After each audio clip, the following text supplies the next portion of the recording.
감사하신 주님, 슬픔과 두려움과 고통 가운데 있는 제자들에게 부활하신 예수님께서 오셔서 평강을 선포하셨습니다. 오늘도 저희 삶의 두려움과 염려와 불안 가운데 있는 저희들에게 하나님께서는 하나님의 평화를 주시려고 하시는 것을 믿습니다. 우리가 하나님을 믿지만은 또 부활하신 예수 그리스도의 생명을 우리가 받았다고 하지만은 오늘 현실의 삶을 살면서 저희들에게는 너무 자주 평강보다는 불안이 더 깊이 자리를 잡고 있음을 주님 앞에 고백합니다. 미래에 대한 두려움이 가득하고 해결하지 못한 우리의 과제와 문제들 속에서 저희가 하나님의 평강을 누리지 못하고 있는 것을 불쌍히 여겨 주시옵소서. 제자들을 향해서 평강을 선포하신 주님을 오늘 저희들이 다시 한번 온 마음을 다해서 바라보며 그 주님을 다시 한번 내 삶의 중심으로 모셔드리기를 원합니다. 이번 한 주간도 예수님 없이 사는 나 홀로 걸어가는 길이 되지 않도록 저희를 도와주시옵소서. 문제가 생겼을 때 그 문제를 해결해 줄 지인들을 먼저 찾고 예수 그리스도를 놓쳐버리는 그런 연약하고 어리석은 자로 살지 않도록 주님 저희들을 도와주시옵소서. 모든 두려움과 염려와 불안을 또 모든 죄악을 벗어날 수 있는 주님의 평강이 오늘도 또 이번 한 주간에도 저희 삶 속에 넘치게 해주시기를 간구하오며 예수님의 이름으로 기도하옵나이다. 아멘. 신실하게 신앙생활을 하던 한 집사님이 파산을 했습니다. 주변 사람들이 모든 파산이 다 안타깝지만은 특별히 이 집사님의 파산에 대해서 안타깝게 생각한 것은 믿음으로 살려고 그렇게 애를 쓰던 분이었기 때문입니다. 이분이 파산이 선고되던 그날 저녁에 담임 목사님을 찾아왔습니다. 그리고 목사님 앞에 한없이 고통스러운 음성으로 이렇게 얘기를 했습니다. 목사님, 이제 저는 모든 것을 다 잃었습니다. 아무것도 남은 것이 없습니다. 실망하고 두려워하는 그에게 목사님이 이렇게 말했습니다. 집사님에게 아직 남은 것이 많이 있지 않습니까? 한번 생각해 보십시오. 아무것도 없습니다. 돈 한 푼 남긴 것이 없고 이제 남은 것이라고는 빚더미밖에 없습니다. 아무것도 남은 게 없습니다. 아닙니다. 집사님에게는 아직도 남은 것이 많이 있습니다. 한번 생각해 보십시오.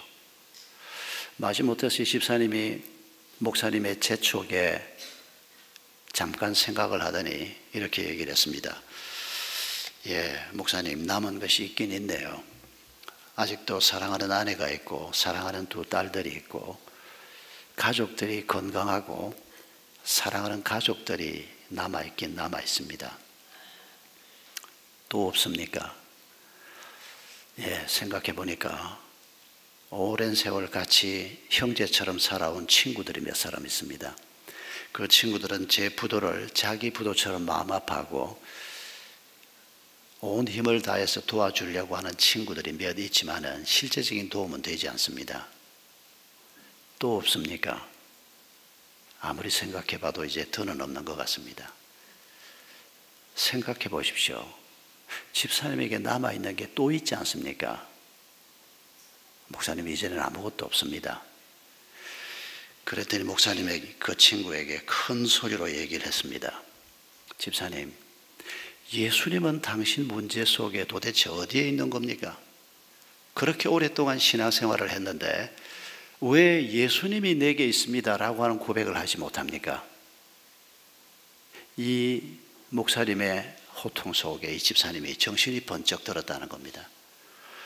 아니 이렇게 오랫동안 날마다 기도하고 말씀을 묵상하고 문제가 있을 때마다 주님 앞에 자신의 문제를 들고 나가는 것이 습관처럼 되어 있었는데 지금 인생을 살면서 가장 힘들고 어려운 순간 부도가 나고 모든 것이 다 날아가고 오랫동안 꾸어왔던 꿈도 날아가고 가정이 근본부터 흔들리게 되고 이런 상황에서 왜 내게 예수 그리스도가 계시다 하는 것을 내가 깨닫지 못했을까? 이분이 그날 목사님 앞에서 많이 울었다고 했습니다. 그리고 예수님이 내게 계시다면 내겐 아직도 너무 많은 것이 남아있는 거 아닌가? 새롭게 시작할 수 있다. 그런 용기를 얻고 새로운 출발을 했다는 글을 읽은 적이 있습니다. 여러분, 우리가 이 세상을 살면서 믿음을 가지고 있다고 해도 어려움을 절대 피할 수는 없습니다. 우리가 방금 어린 학생의 간증을 들었습니다. 재수를 하고 이제 대학 1학년에 들어간 그러나 아이들이 재수를 하게 될 때 그 두려움이 얼마나 큰지 재수 안 해본 사람은 모릅니다. 저처럼 한 3수쯤을 해봐야 그 얘기가 가슴에 막 저미게 느껴집니다. 아직 나이도 어리고 어떤 일이 펼쳐질 것인가 하는 것에 대한 두려움이 믿음이 없어서가 아니고 믿음이 있는데도 불구하고 그 두려움이나 불안이 마음에서 쉽게 떨쳐지지 않는 것이 우리의 삶입니다. 어른이 돼도 마찬가지입니다. 목사가 돼도 마찬가지고 장로가 돼도 마찬가지고 목원들 앞에서는 목자가 믿음 있는 것 같이 얘기를 했지만은 뒤돌아서면 내 마음속에 불안과 염려와 두려움이 가득한 것을 누구라도 발견하고 있습니다. 그런 문제가 없는 것처럼 생각하고 살면 될까요? 아닙니다. 아예 그런 문제가 없는 것처럼 위장하고 사는 것을 신앙생활이라고 말하지 않습니다. 여러분, 예수님께서는 두려워하고 있는 제자들에게 나타났습니다. 여러분, 그때 제자들이 얼마나 큰 두려움에 빠져 있었을까 우리가 조금만 상상해 봐도 알 수 있습니다. 그들은 정말 주님을 사랑하는 사람들이었습니다. 베드로가 그런 표현을 했습니다마는 예수님이 체포되는 순간에 칼을 뽑아서 예수님을 보호하려고 그게 베드로를 비롯한 모든 제자들의 마음이었을 것입니다.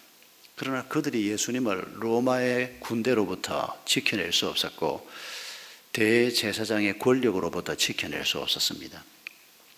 예수님을 위해서 죽을 수도 있다. 그게 사실이었습니다. 그러나 그 상황에서 두려움을 느끼고 예수님을 배신하는 저주의 말을 부인하는 말을 내뱉기도 하고 도망치기도 하고 그리고 그 예수님이 마침내 십자가에 달려 돌아가셨을 때 그들에게는 스승을 잃은 슬픔이 엄청 컸을 것입니다. 살면서 우리가 겪는 가장 큰 고통이 자식을 잃는 것이라고 말하지 않습니까? 사랑하는 사람을 잃어버리는 슬픔이야말로 우리가 겪는 가장 큰 슬픔일 것입니다. 제자들이 사흘 전에 예수님이 십자가에 달려 죽는 것을 직접 목격했습니다. 그리고 그 사흘 동안 어찌할 바를 모르고 두려워하고 불안해 있었습니다. 그리고 그들이 지난 3년 동안 예수님과 함께 꾸었던 꿈이 송두리째 무너져버린 그 두려움도 그들에게는 아주 큰 두려움이었을 것입니다. 얼마나 많은 꿈을 꾸었습니까? 예수님이 다윗의 후손으로 오시고 예수님이 놀라운 능력을 가지고 계신 것을 보았고 예수님이 세우려고 하는 하나님의 나라가 이 땅에서 시작이 되는 것을 그들은 이미 보았습니다. 단지 아직 보지 못한 것은 그 하나님의 나라가 어떤 형태로 세워질 것인가 하는 것까지는 깨닫지 못하고 있었습니다. 그래서 다윗이 세운 나라처럼 예수님이 다윗의 후손으로서 이 땅에 새 이스라엘을 건설한다. 그 새 이스라엘은 다윗의 정부, 다윗의 군대, 다윗의 왕국 같은 나라일 것이다. 이건 그 시대 유대인 모두가 다 가지고 있던 메시아 왕국에 대한 어쩔 수 없는 그 시대 사람들의 한계였습니다. 그리고 예수님의 제자가 됐음에도 불구하고 제자들은 아직까지 그 정도에 머물러 있었습니다. 지난 3년 동안 예수님이 왕이 되시고 내가 그 예수님 밑에서 장관을 하든지 시장을 하든지 뭐를 맡아서 이 불행한 백성들을 위해서 새롭게 경건이 회복이 되고 믿음이 회복이 되고 먹는 문제가 해결이 되고 새 나라를 세운다. 여러분, 그게 얼마나 가슴 벅찬 꿈이었을지 우리가 상상할 수 있습니다. 그런데 그 꿈이 다 무너져 버렸습니다. 예수님이 왕으로 오셨다고 말씀하셨는데 도무지 왕 같지 않은 모습으로 돌아가셨기 때문입니다. 아마 그 상황에서 그들에게 가장 두려웠던 것은 이제 앞으로 어떻게 되나, 예수님을 죽인 자들이 우리도 죽이거나 혹은 감옥에 집어넣으려고 할 건데 이제 우리는 앞으로 어떻게 살아야 하나, 어쩌면 그게 가장 큰 두려움일 수 있습니다. 어찌할 바를 모르고 그들은 문을 꽁꽁 걸어 잠그어 놓고 같은 마음을 가진 사람들이 아무 대책도 없이 모여서 슬퍼하고 불안해하고 두려워하고 있었습니다. 그 자리에 예수님이 오셨습니다. 예수님이 나타나신 것만으로도 제자들에게는 깜짝 놀랄 수밖에 없었습니다. 문을 꽁꽁 닫아 놓았는데 예수님이 홀연히 그 자리에 나타나신 것입니다. 그리고 예수님이 그들에게 말씀하셨습니다. 너에게 평강이 있을지어다. 아니, 평강이 있을지어다라고 말씀하지 말고 로마 군대를 그 능력으로 좀 꺾어버리시든지 뭔가 좀 실질적인 변화를 주시진 않고 말로만 너에게 평강이 있을지어다. 주님이 이렇게 말씀하신 것에 대해서 제자들이 어떻게 느꼈는지 모르겠습니다만은 예수님이 자신이 부활하신 것을 확정할 수 있는 손에 있는 못자국이나 옆구리에 찔린 창자국을 보여주시면서 반복해서 다시 말씀하셨습니다. 너에게 평강이 있을지어다. 그걸 보고 제자들이 기뻐했다고 성경이 말하고 있습니다. 여러분, 우리가 이 세상에서 하나님이 주시는 평강을 누리게 되는 것은 우리를 둘러싸고 있는 환경이 변화됨으로 평강을 누리게 될 것이다. 예, 그럴 수도 있습니다. 집이 없던 사람이 집이 생기고 몸이 건강하지 못했던 사람이 몸이 건강해지고 나를 둘러싸고 있는 환경이나 어떤 육체적이고 물질적인 변화가 있을 때 하나님의 평화가 우리에게 느껴진다. 예, 그럴 수 있습니다. 그러나 그건 오래가지는 못합니다. 건강이 회복돼도 그 건강이 100년, 200년 가는 것도 아니고 집이 생겨도 그 집에 우리가 영원히 사는 것도 아닙니다. 우리 주님께서 지금 우리에게 평강이 있을지어다. 이건 그 시대 제자들만이 아니고 오늘 우리를 향해서도 동일하게 하시는 말씀입니다. 우리가 두려워하고 우리가 염려하고 우리가 불안해하는 바로 그 상황 속에 주님이 오셔서 너에게 평강이 있을지어다. 그러면서 주님께서 환경을 바꾸시는 일에 앞서서 자신이 누구인가를 드러내 보여주고 있는 것입니다. 왜 못자국을 보여주시고 왜 창자국을 보여주십니까? 주님이 어떤 환경도 이겨내신 분이라는 것입니다. 우리를 둘러싸고 있는 환경을 뛰어넘는 예수 그리스도의 부활의 능력, 우리와 함께 하시는 하나님의 능력, 바로 그런 모습을 제자들이 지금 직접 보고 있는 것입니다. 그 예수님을 눈으로 본 것뿐 아니고 마음으로 그 예수님을 받아들이고 이 예수님이 인도하는 길을 따라 걸어가려고 할 때, 예수님, 아무리 예수님이 능력이 있고 예수님이 우리에게 주려고 하는 평화가 아무리 커도 이 환경에서는 아마 불가능할 겁니다. 그렇게 말할 평화가 아니라는 것입니다. 우리 주님이 죽음을 이기셨다는 사실이 의미하는 바가 무엇인가를 우리가 기억해야 합니다. 죽음을 이기신 예수 그리스도, 죄를 이기신 예수 그리스도, 로마를 군대로 제압하신 것이 아니라 로마를 부활로 제압하신 이런 예수 그리스도를 우리가 마음에 품는 것, 이 예수님을 온전히 신뢰하는 것, 이 예수님이 인도하는 길을 우리가 제대로 순종하면서 걸어가는 것, 여기에 평강이 있다는 것을 기억해야 합니다. 제자들이 바로 이 평화 속에 지금 들어가고 있는 것입니다. 막달라 마리아가 예수님의 무덤을 찾아갔습니다. 다른 여인들과 함께 안식 후 첫날 이른 새벽에 찾아갔습니다. 그런데 예수님의 시신을 발견할 수가 없었습니다. 안 그래도 마음이 슬픈데 예수님의 시신이 없어졌다는 사실이 막달라 마리아를 더 슬프게 만들었습니다. 이게 누가 도대체 예수님의 시신을 훔쳐갔단 말인가? 짐승이 혹시 어떻게 예수님의 시신을 훼손했단 말인가? 도대체 어떻게 이런 일이 있을 수 있나? 무덤 밖에서 울고 있는데 그 막달라 마리아에게 부활하신 예수님이 먼저 나타났지 않습니까? 사실 막달라 마리아는 헌신도 하고 열심도 있고 정말 주님 앞에 어떤 제자보다 믿음으로 살려고 애를 쓰고 있던 그런 제자였던 것이 틀림없습니다. 그런데도 울 필요가 없는 일에 그렇게 울고 있는 겁니다. 무덤 밖에 서서 예수님 시신이 없어졌다고, 그 시신이 뭐 짐승이 훔쳐간 것도 아니고 누가 훔쳐간 것도 아니고 하나님의 놀라운 능력으로 부활하셨는데도 불구하고 그 부활하신 예수 그리스도를 마음에 받아들이지 못하니까, 그런 설교를 이전에 많이 들었음에도 불구하고 무덤에 시신이 없으면 아니 그때 부활하신다고 설교하셨는데 부활했단 말인가 라고 하는 생각조차도 하지 못한 채 울고 있었던 것입니다. 여러분, 우리가 살면서 이 막달라 마리아가 무덤 밖에서 울고 있는 이 모습으로 여러 문제 앞에서 울고 있는 우리 자신의 모습을 자주 우리가 발견할 수 있어야 합니다.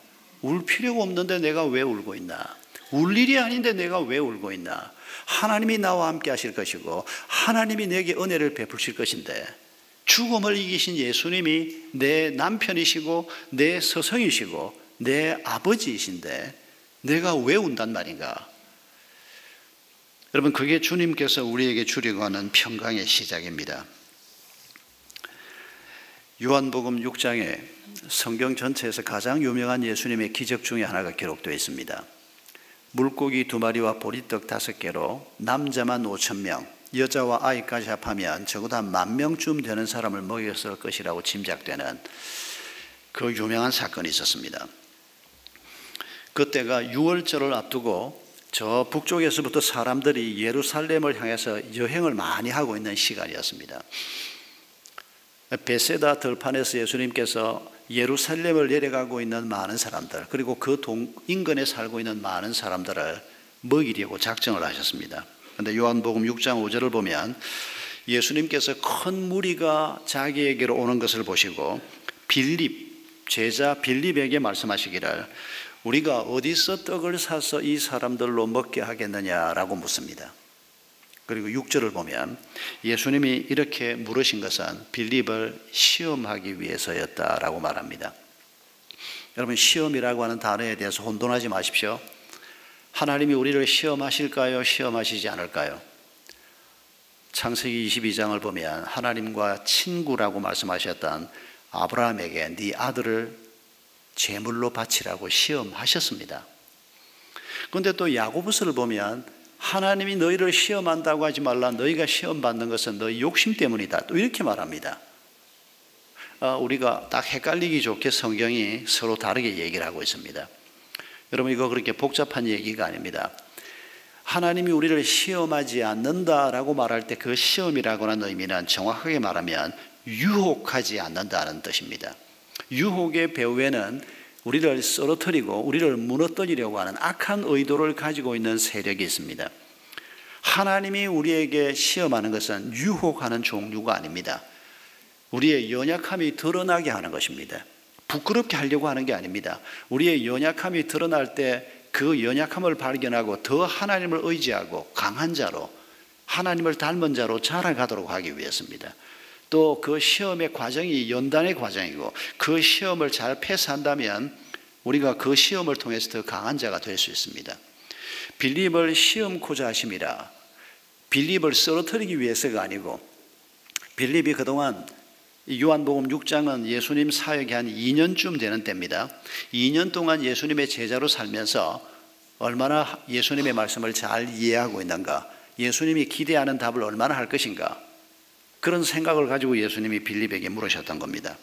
그런데 빌립의 답이 뭔가 하니까 예수님, 이 사람들에게 음식을 조금씩만 나누어 준다고 해도 2,000데나리온은 있어야 되겠습니다. 이렇게 답했습니다. 2,000데나리온, 200데나리온이면 요즘 돈으로 계산하면 한 2천만 원쯤 되는 돈이라고 생각해 볼 수 있습니다. 한 데나리온이 남자 한 사람의 하루 품삯인데 한 10만 원쯤 잡으면 한 2천만 원쯤 되는 큰 돈입니다. 빌립이 이렇게 답한 것은 간단합니다.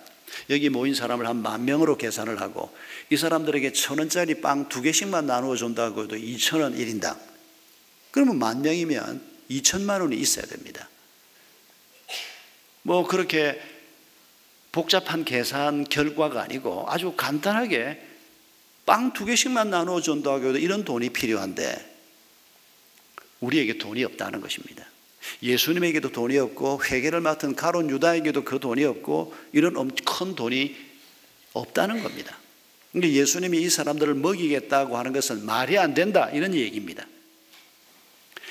안드레가 또 뭐라고 답하는 거 하니까 안드레는 빌립하고 스타일은 조금 다른 사람이었습니다. 빌립은 계산하는 스타일이고 안드레는 행동하는 스타일입니다. 가까이 있는 사람들에게 음식을 가져온 사람이 있나 조사를 한 것 같아 보입니다. 그러니까 잠깐 몇 사람에게 물었을 것 같은데 발견한 음식은 어떤 아이 하나가 점심으로 가지고 온 도시락이 전부였습니다. 그게 물고기 2마리, 보리떡 5개였습니다. 예수님 여기 한 아이가 가져온 물고기 2마리, 보리떡 5개가 있는데 겨우 찾은 게 이것뿐인데 어떻게 이 많은 사람을 먹인단 말입니까? 이게 제자들을 대표해서 2사람이 내놓은 답이었습니다. 예수님이 그들을 책망하지 않았습니다. 그리고는 원래 마음에 생각하셨던 대로 그 물고기 2마리, 보리떡 5개를 받아서 축복 기도하시고 이제 사람들을 앉혀서 나누어 줘라. 이 물고기 2마리, 보리떡 5개를 가지고 이 엄청난 많은 사람을 먹이는 놀라운 기적이 그날 그 자리에서 일어난 겁니다. 여러분, 빌립이나 안드레가 어떻게 답했으면 그 시험에서 적어도 한 80점 이상을 받을 수가 있었을까요? 예수님이 한번 기도하시면 놀라운 일이 있을 텐데요. 2년 동안 그들이 예수님이 기적을 행하는 걸 많이 봤지 않습니까? 그런데 그게 여러분, 예수님이 정말 훌륭한 분이야 라고 인정하는 것과 그 예수님이 오늘 내 문제에 개입해서 해결해 주실 분이라고 믿는 것은 큰 차이가 있다는 겁니다. 오랫동안 교회를 다니면서 이제 내가 예수님의 부활도 믿게 됐고 예수님이 하나님의 아들이심도 내가 믿게 됐다고 할지라도 내가 안고 있는 이 문제에 예수님이 개입하셔서 이 문제를 해결하실 수 있을까? 이 죄의 문제를 해결하실 수 있을까? 여기에서 우리가 항상 가로막힌다는 사실을 잊지 말아야 합니다. 어떻게 우리가 예수님의 마음을 헤아려서 예수님이 한번 축복 기도하시면 이런 답을 우리가 내놓을 수가 있겠습니까? 그건 예수님이 기대했을 거라고 생각하지 않습니다. 그러나 2년을 지금 예수님하고 매일 먹고 자고 하면서 신앙생활을 했습니다. 이 연수면 일주일에 한 번, 2번 교회 오는 우리 큐티도 매일 하지 못하고 자주 빼먹는 우리의 숫자를 가지고 계산하면 적어도 한 10년 이상 신앙생활한 연수라고 말할 수 있을 겁니다. 그런데도 정작 어떤 상황 앞에서 예수님이 나오지 않는 이게 우리의 문제라는 것을 주님이 잘 알고 계십니다. 말은 잘합니다. 다른 사람이 문제가 생기면 예수님과 함께 길을 가면 돼.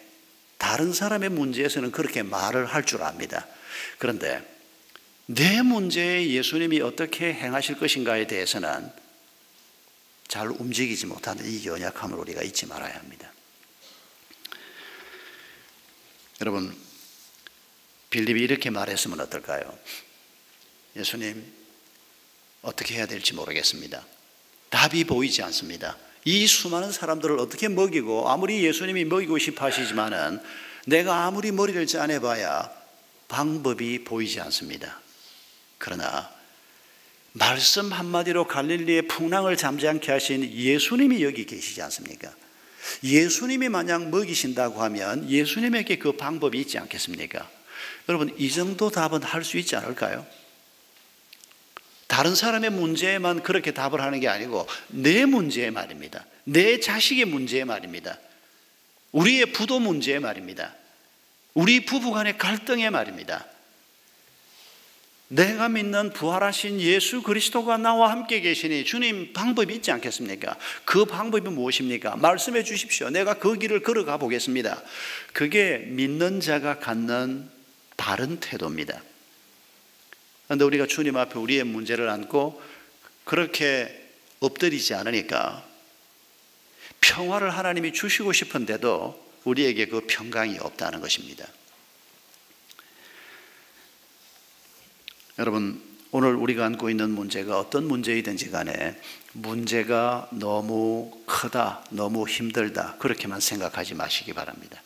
우리 하나님은, 예수 그리스도는 우리가 안고 있는 어떤 문제보다, 우리가 감당하지 못하는 어떤 과제보다, 우리가 범한 어떤 실수나 죄보다 우리 주님은 크신 분입니다. 그 주님이 내 삶 속으로 들어오시도록 그분을 가로막는 죄와 우리의 교만을 버리면 됩니다. 그분을 우리가 차단하는 겁니다. 내 힘으로 해결해 보려고 하고 그분하고는 거리를 두고 우리가 생활을 하니까 그분이 내 삶 속에 깊이 들어오지 못하는, 그래서 문 밖에 서서 문을 두드리고 있는데 문이 열리지 않는, 그래서 문 밖에서 답답해 하시면서 얘야 제발 문을 좀 열어라, 너하고 같이 먹고 마시고 너랑 같이 얘기를 좀 하고 싶다. 그런데 우리는 예수님이 뭐라고 얘기하는 거 들을 마음이 별로 없습니다. 돈 문제면 금융 전문가인 친구 선배를 찾아가서 얘기하는 게 차라리 더 빠르고, 집 문제면 부동산 전공인 친구를 만나서 얘기하는 게 더 빠르고, 육아 문제면 육아 전문가인 어떤 사람의 글을 읽는 것이 더 빠르고, 주일이면 교회 와서 기도를 하고 가끔씩 큐티도 하는데도 불구하고 우리의 문제 속에 예수 그리스도가 철저히 배제되어 있는, 그러니까 그분의 평강도 우리에게 없는 것입니다. 평강이 있다고 해도 그 평강이 그렇게 큰 평강이 되지 못하는 것입니다. 여러분, 우리에게 주님은 다시 한번 평강을 선포하고 계십니다. 선포하셨으니까 그 평강이 내 것이다. 아닙니다. 아직은 아닙니다. 주님이 약속하셨지만은 우리가 의심하지 않고 그 약속을 내 것으로 만들어가는 다음 과정이 필요합니다. 내 삶의 자리에서 주님이 어떻게 나를 인도하실 것인지 겸손하게 마음을 열고 주님의 인도를 따라가는 그런 씨름이 우리에게 필요한 것입니다. 우리가 또 한 가지 기억해야 할 것은 이 평화를 맛본 자들, 이 평강을 누리는 자들에게 주님이 말씀하셨습니다. 너희를 통해서 이 평강을 세상에 전하고 싶다고 말씀하셨습니다. 천사를 보내어서 주님의 평화를 우리의 직장에 전하는 것이 아니고, 누군가 어떤 다른 존재를 보내서 우리 이웃 사람들에게 하나님의 평화가 전해지는 것이 아니고, 너에게 평강이 있을지어다 아버지께서 나를 보내신 것 같이 나도 너희를 보내노라. 21절에서 주님이 그렇게 말씀하셨습니다. 여러분, 부활하신 예수 그리스도가 막달라 마리아를 먼저 만나셨습니다. 막달라 마리아에게 자신이 부활했다는 것을 알려주시고 기뻐하고 놀라워하는 막달라 마리아에게 부탁했습니다. 가서 형제들에게 전하라. 예수님이 곧 나타나실 겁니다. 마리아가 굳이 가서 얘기하지 않아도 예수님이 나타나서 말씀하시면 그게 더 확실하지 않습니까? 그런데 마리아에게 굳이 부탁을 하셨습니다. 형제들에게 가서 나를 보았다고 전해라. 여러분, 이 사건도 참 놀라운 사건입니다. 막달라 마리아는 7 귀신 들렸다가 예수님에게 은혜를 입고 정상이 됐던, 그리고 그리스도의 제자가 된 분으로 우리가 기억하고 있습니다. 그 당시에 예수님의 제자 그룹 중에서도 또 보통 사람들 중에서도 가장 미천한 과거, 미천한 신분을 가지고 있는, 미천한 현실을 안고 살고 있는 사람이 막달라 마리아였을 것으로 짐작이 됩니다. 그런데 이 사람에게, 그리고 다른 여성들에게, 여성들도 나중에 부활하신 예수님을 다 함께 확인을 합니다. 이 여성들에게 예수님의 부활 소식을 전하라고 부탁을 합니다. 여러분, 만약에 예수님의 부활 소식을 사람들이 머리를 짜매서 예수님의 부활 소식을 만들어내거나 전했다고 생각하면 그 당시 여성들은 사람 대접을 받지 못하던 때입니다. 여성들은 법정에서 증인도 될 수가 없었습니다. 여자는 믿을 게 못 되기 때문에, 여자는 사람이 아니기 때문에, 개보다는 좀 나은 존재이기 때문에 그 당시 사회가 여성을 그렇게 인식하고 있었습니다. 그러니까 법정에서 어떤 여자가 저 사람이 분명히 저 사람을 칼로 찌르고 보따리를 가지고 가는 거 봤다. 여자가 본 건 아무 소용이 없습니다. 꼬마라도 남자가 봐야 됩니다. 그런 사회를 향해서 지금 기독교의 생명이 달려있는 복음을 여성들에게 맡겨서 너희가 가서 전하라고 얘기합니다. 여러분, 이게 뭘 의미하는지 우리가 잊지 말아야 합니다. 예수 그리스도의 부활을 통해서 모든 것들이 회복되는 세상을 주님께서 꿈꾸고 계셨는데, 바로 여성들의 신분이 회복이 되고 남자와 여자가 동일하게 하나님 앞에 지원받은 이 하나님의 뜻이 인류 사회 속에 언젠가는 이루어지게 될 것을 주님께서는 기대하시면서 그렇게 편견이 가득한 사람들을 향해서 굳이 여성 메신저들을 앞장 세워서 부활의 소식을 들고 가게 했던 것을 잊지 말아야 합니다. 내가 부족하다고요?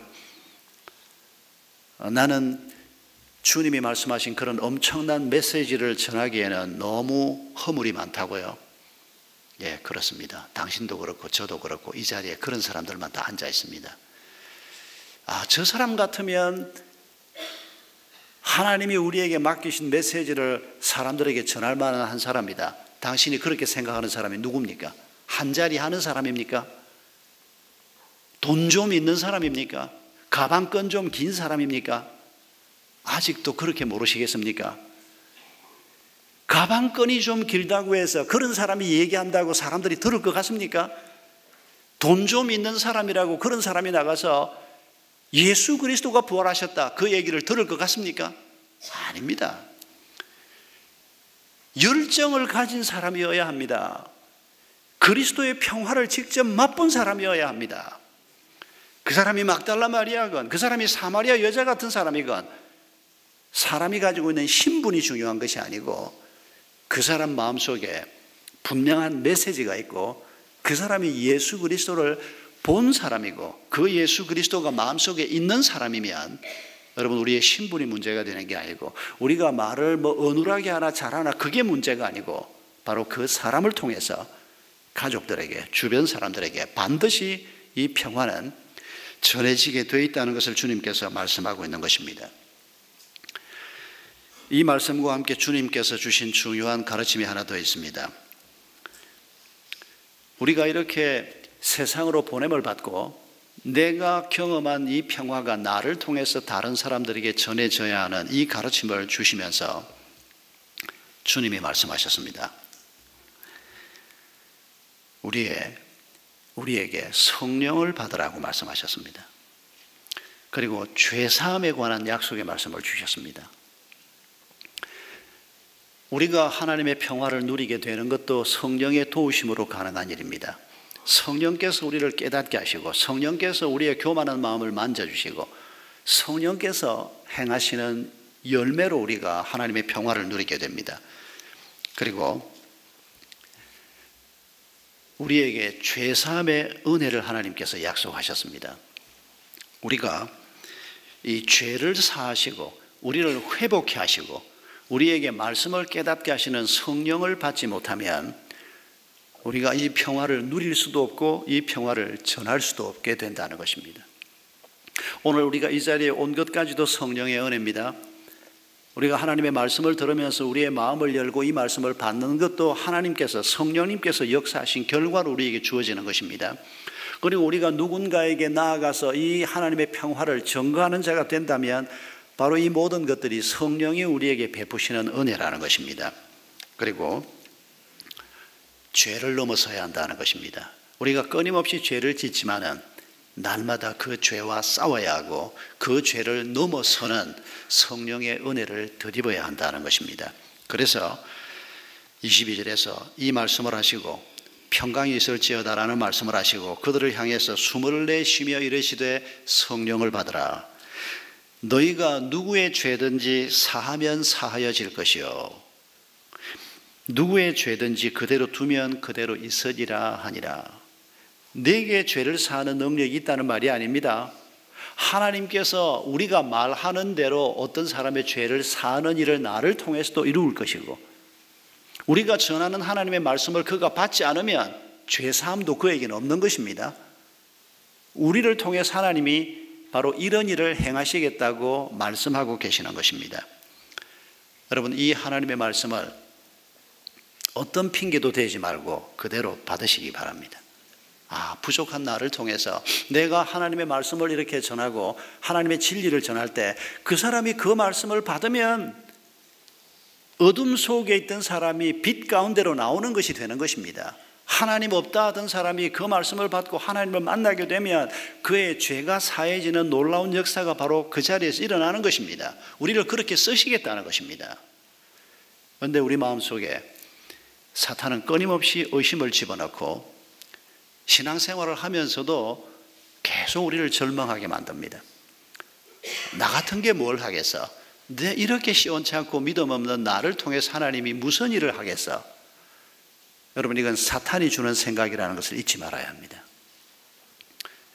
여러분, 존 버년이 쓴 철로 역정을 보면 주인공인 그리스도인이 의심의 성에 갇히는 장면이 나옵니다. 이 의심의 성의 주인은 큰 거인입니다. 그런데 그 거인의 이름이 뭔고 하니까 절망입니다. 그리스도인을 이 의심의 성에다 가두어 놓고 절망하게 만드는, 우리가 신앙생활을 하면서 겪는 상황을 존 버년이 이렇게 놀랍게 표현을 한 것입니다. 그리스도인을 가두어 놓고 때리고 고통스럽게 만들고 그 속에서 하나님은 안 계신 것 같아. 하나님이 계신다고 하더라도 이런 문제까지는 하나님이 관심이 없는 것 같아. 그 속에서 절망하게 만드는 바로 이런 상황을 존 버년이 상상으로 책에다가 기록하고 있습니다. 그런데 절망에 빠져들어가던 성도가 그 속에서 갑자기 생각나는 게 있었습니다. 그게 뭔고 하니까 절망 가운데서 하나님이 주신 열쇠가 있다는 겁니다. 도망가려고 하는데 의심의 성을 열 수가 없었습니다. 전부 문이 꽁꽁 잠겨져 있는데 하나님이 그 문을 열 수 있는 열쇠를 주신 것이 생각이 났습니다. 그게 뭔고 하니까 하나님의 약속이라는 열쇠였습니다. 하나님의 약속을 떠올리는 순간 문이 열리는 겁니다. 하나님의 약속을 내가 믿는 순간 내 앞에 새로운 길이 열리는 것입니다. 아무 길이 없어 보였는데, 그저 절망밖에는 보이지 않았는데, 우리가 하나님이 주신 약속의 말씀을 떠올리고 그 약속을 내게 주신 말씀으로 붙잡는 순간 절망의 문이 열리고 의심의 문이 열린다는 것입니다. 여러분, 절망의 죄를 넘어서야 합니다.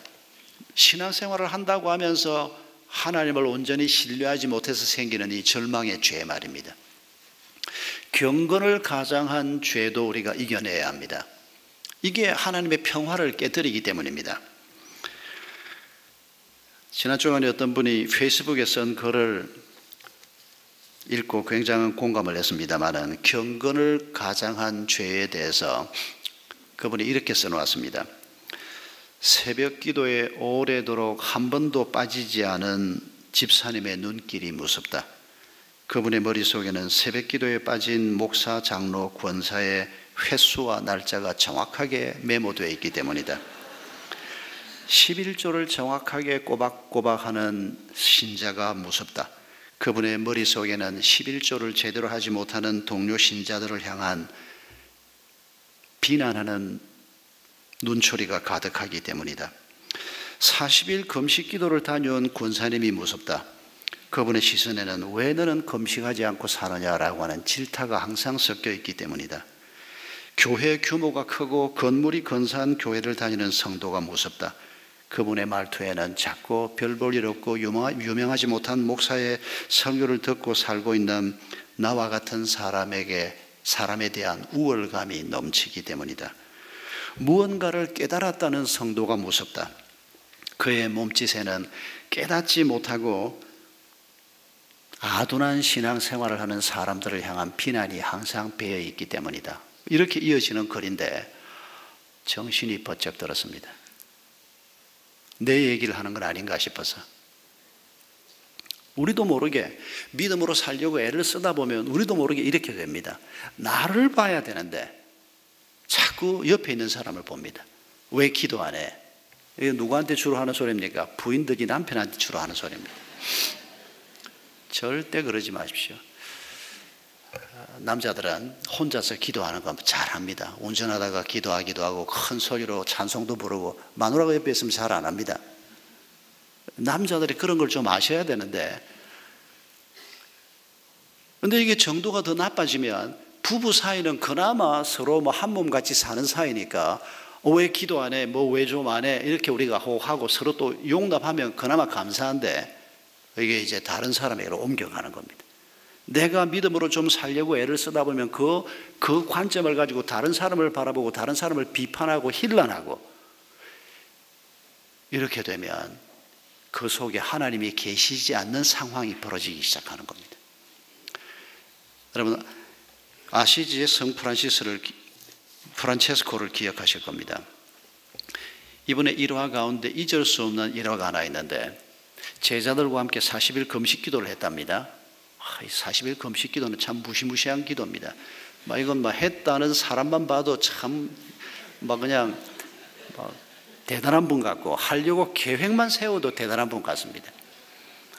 그런데 아시시의 성 프란체스코가 제자들하고 함께 40일 금식 기도를 했는데 39일까지 금식 기도를 하고 하루를 남겨놓은 상황인데, 한 제자가 너무 맛있는 수프가 어디에서 났는지 하여튼 그 수프를 그만 먹어버리고 말았습니다.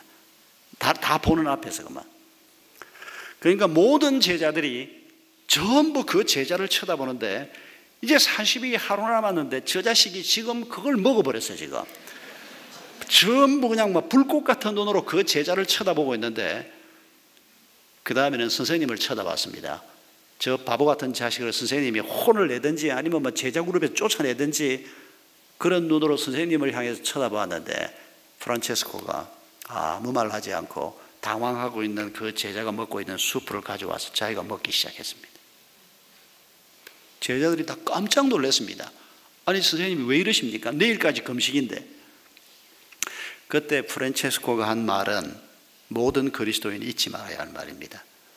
우리가 금식을 하는 것은 예수님을 닮기 위해서인데, 우리가 지금 금식을 하다가 예수님 닮는 건 간고도 없고 40일 채우는 게 목표가 돼가지고 40일 채우지 못한 형제를 격려해주고, 야 얼마나 배가 고팠으면 그랬냐, 괜찮아, 이렇게 말 한마디 하는 놈은 없고, 이건 프란체스코 한 말을 그대로 옮기는 건 아닙니다. 저는 그 글을 읽고 너무 감동했습니다. 오래전에 읽은 글입니다만은, 여러분 뭐가 경건입니까?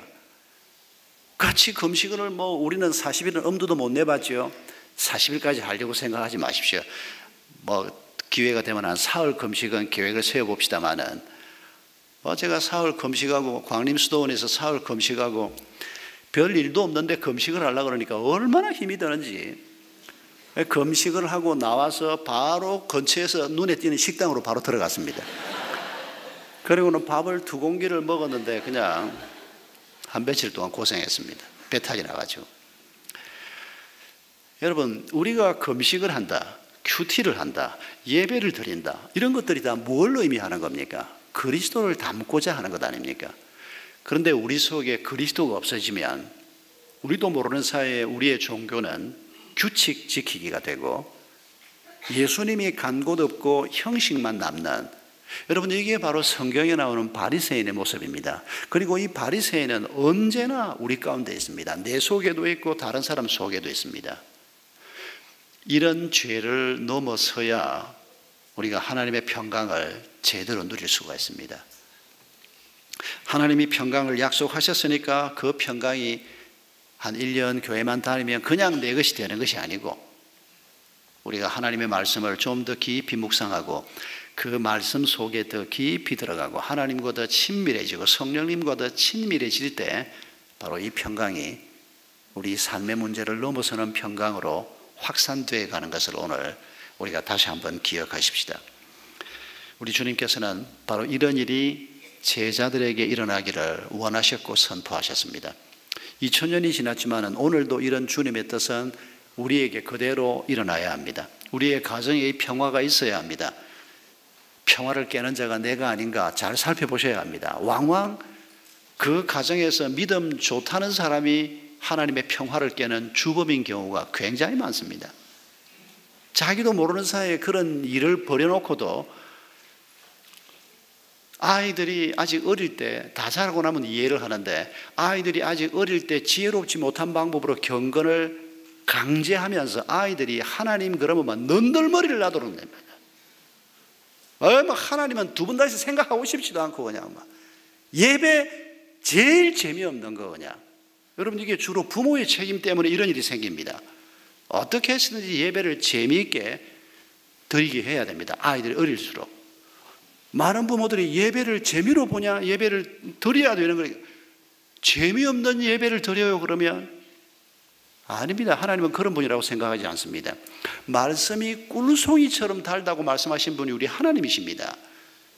맛있게 말씀을 전할 생각은 안 하고 정말 하나님과의 교제가 얼마나 재미있고 근사한 것인가를 자식들에게 전할 생각은 안 하고 와 무릎 꿇어 찬송 부르자 그냥 뭐 찬송을 막 자기가 은혜가 되면 뭐 5절까지 있는 찬송을 막 부르고 또 부르고 또 부르고 그냥 이게 우리 한 성도의 가정에서 실제로 있었던 일입니다. 여기에는 없는 분입니다.